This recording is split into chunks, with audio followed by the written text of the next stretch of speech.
Hallelujah. The Lord is good. He is forever good.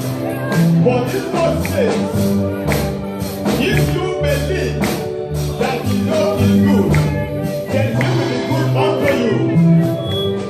So this man, if you believe what we are doing, then you will be a partaker of it.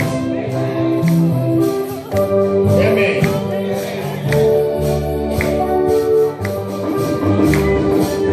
Anyway, go fire. Anyway, in a chocolate in my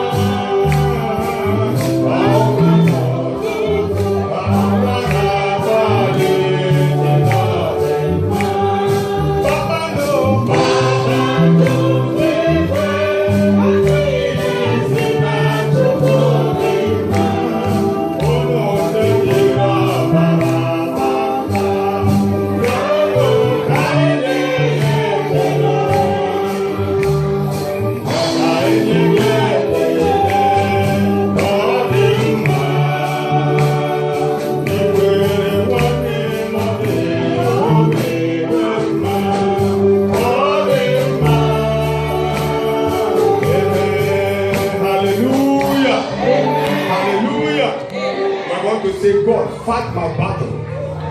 He goes like